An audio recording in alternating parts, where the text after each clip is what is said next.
Hello everybody, it's Red Panda Gamer here for another exciting episode of Play or Pass, the review show where I play a game for a little while and I tell you what I think of it.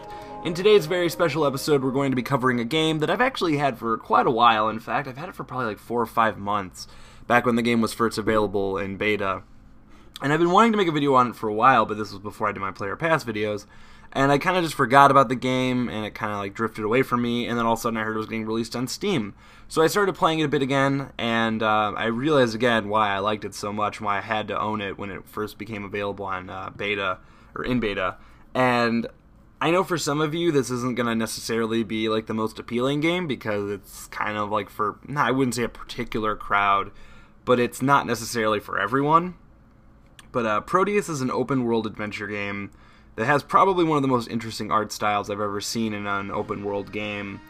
At first glance, it may kind of remind you of Minecraft, just in the way that, you know, it's first person, exploratory, random generating world, but instead of being able to build stuff and create stuff and stuff like that, you actually just explore. I know that might not necessarily be the most ideal idea of a game for some people, but for those of you who are looking for a very unique experience, this is definitely that. It's $10 on Steam. It's available for PC and Mac. And I personally really like it a lot. This is definitely the kind of game I like. There's really no controls to worry about. All you gotta do is use WASD, or W-A-S-D, to control the direction you move in, and then you have your mouse to look up and down. The game runs in full resolution, full screen. That's really the best way to play it. The best way to play this game is with headphones and full screen, like full resolution. I, of course, am not playing like that right now for the sake of recording, but I am wearing headphones. I feel bad talking during this review because I feel like my voice is kind of ruining the whole point of the game. But I also feel like if I don't talk over it and I just show the game, people will be like, "The hell is this?"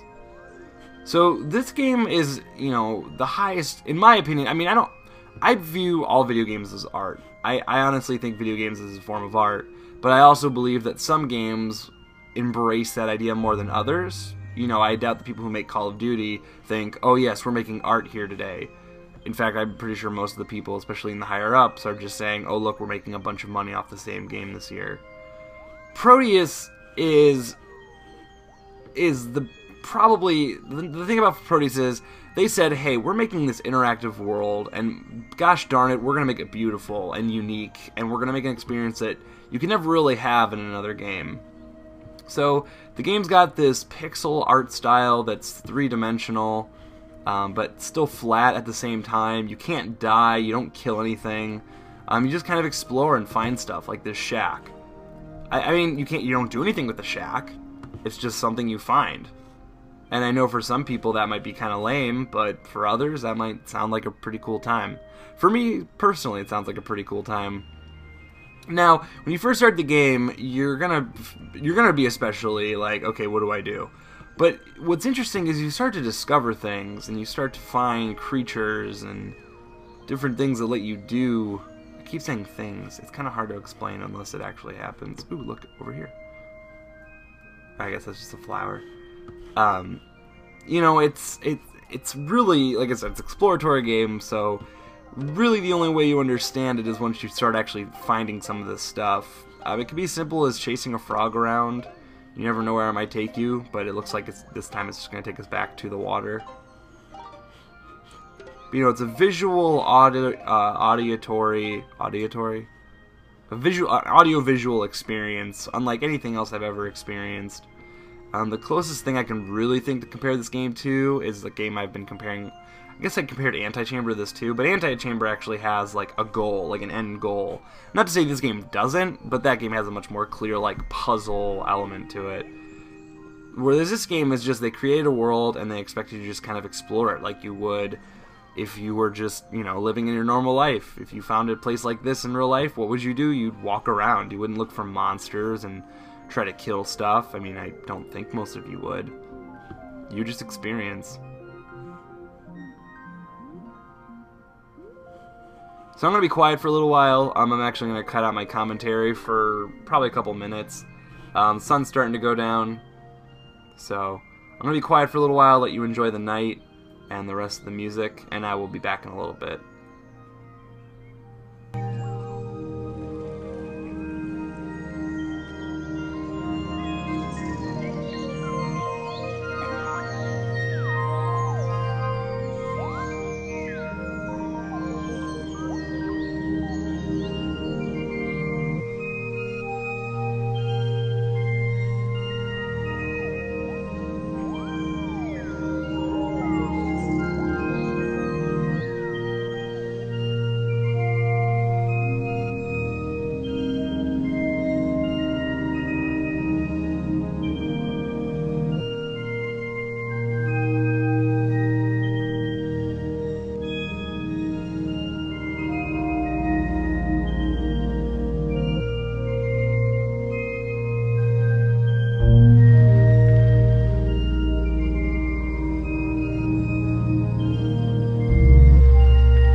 Okay, I'm gonna go ahead and bring you guys back.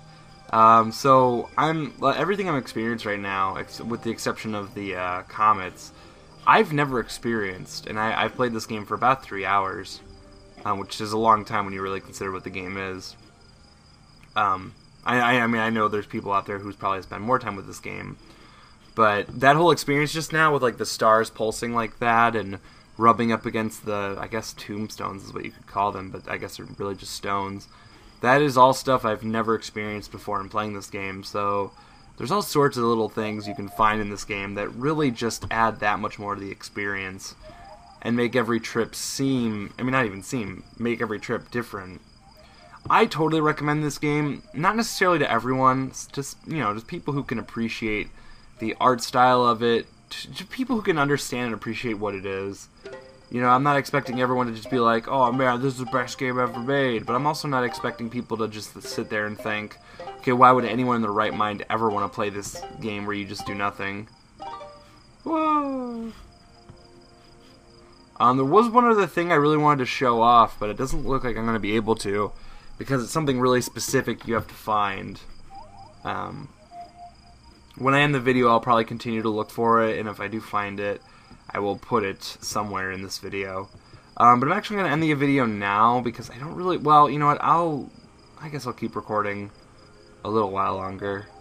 I just don't want to, like, spoil too much, but it's kind of hard to say, like, how much can I really spoil in a game where things can happen differently sometimes, or you might not discover all the secrets. We got some little guys over here.